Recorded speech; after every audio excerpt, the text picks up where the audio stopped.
പ്രകോപനം തുടർന്ന് പാകിസ്ഥാൻ ജമ്മുവിന്റെ വ്യോമാതിർത്തി കടന്ന പാക് ഡ്രോണുകളെ നിർവീര്യമാക്കി സൈന്യം. വീണ്ടും ഉറിയിൽ ഇന്നിപ്പോൾ ഷെല്ലിംഗ് ആരംഭിച്ചിരുന്നു. ഇപ്പോൾ അതിനുശേഷം വീണ്ടും ഇന്നലത്തേതിന് സമാനമായി ഏതാണ്ട് അതേ സമയത്ത് തന്നെ വീണ്ടും ഡ്രോണുകൾ ഇന്ത്യൻ അതിർത്തി ലംഘിച്ച് ഇവിടേക്ക് കടന്നു വന്നിരിക്കുന്നു.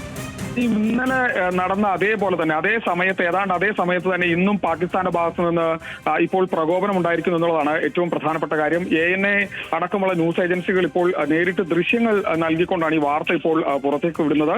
അതായത് സാംബ സെക്ടറിലാണ് ഇത്തരത്തിൽ ഡ്രോണുകൾ കാണുകയും ആ അതിർത്തിയിൽ ജമ്മുവിലെ സാംബ സെക്ടറിലെ അതിർത്തിയിലേക്കാണ് ഇപ്പോൾ ഡ്രോണുകൾ എത്തിയത്.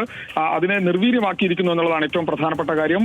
വലിയ സ്ഫോടന ശബ്ദത്തോടു കൂടി ഇത്തരത്തിൽ ഈ ഡ്രോണുകൾ നിർവീര്യമാക്കുന്ന ശബ്ദം അല്ലെങ്കിൽ താഴേക്ക് പതിക്കുന്ന പൊട്ടിത്തെറി ഉണ്ടായി എന്നുള്ള വാർത്തകൾ ഓടുന്നത് വരുന്നുണ്ട്. ആ ദൃശ്യങ്ങളും ഇപ്പോൾ പുറത്തു വന്നിരിക്കുന്നു. ഇന്നലെ എന്താണോ പാകിസ്ഥാന്റെ പ്രകോപനം ഏത് തരത്തിലായിരുന്നോ സമാനമായി തന്നെ ഇന്നും നേരം ഇരുട്ടുന്ന സമയത്ത് പാകിസ്ഥാൻ വീണ്ടും ഡ്രോണുകളുമായി ആക്രമിക്കാൻ എത്തുന്ന തരത്തിലേക്ക് കാര്യങ്ങൾ എത്തിയിരിക്കുന്നു. പക്ഷേ അതിനെ വ്യോമാതിർത്തിയിൽ വെച്ച് തന്നെ ആകാശത്ത് വെച്ച് തന്നെ തകർക്കുന്ന തരത്തിൽ ഇന്ത്യയുടെ പ്രതിരോധ സംവിധാനം ഇന്നും പൂർണ്ണ സജ്ജമായി നിൽക്കുന്നു എന്നുള്ളതാണ് ഈ ഘട്ടത്തിൽ മനസ്സിലാക്കാൻ കഴിയുന്നത്. ആദ്യ ഘട്ടത്തിൽ നേരത്തെ ഉറി സെക്ടറിൽ വലിയ തരത്തിലുള്ള വെടിവെപ്പ് ഉണ്ടായിരുന്നു, ഷെല്ലാക്രമണം നടന്നിരുന്നു. അതിന് പിന്നാലെ ഇപ്പോൾ ഡ്രോണുകൾ ഉപയോഗിച്ചുള്ള ആക്രമണത്തിലേക്ക് പാകിസ്ഥാൻ വീണ്ടും അത്തരം പ്രകോപനത്തിലേക്ക് കടന്നിരിക്കുന്നു. അതിനെ നിർവീര്യമാക്കാൻ ഇന്ത്യൻ ഡിഫൻസ് സംവിധാനം പൂർണ്ണമായും സജ്ജമാണെന്നത് ഇപ്പോൾ വീണ്ടും തെളിയിച്ചിരിക്കുന്നു. ഇന്നലെ എന്താണോ നടന്നത് അത് തന്നെയാണ് ഇന്നും ഇപ്പോൾ ഈ രാത്രി സമയത്ത് നടന്നുകൊണ്ടിരിക്കുന്നത് എന്നുള്ളതാണ് ഈ ഘട്ടത്തിൽ നമുക്ക് റിപ്പോർട്ട് ചെയ്യാൻ കഴിയുന്നത്.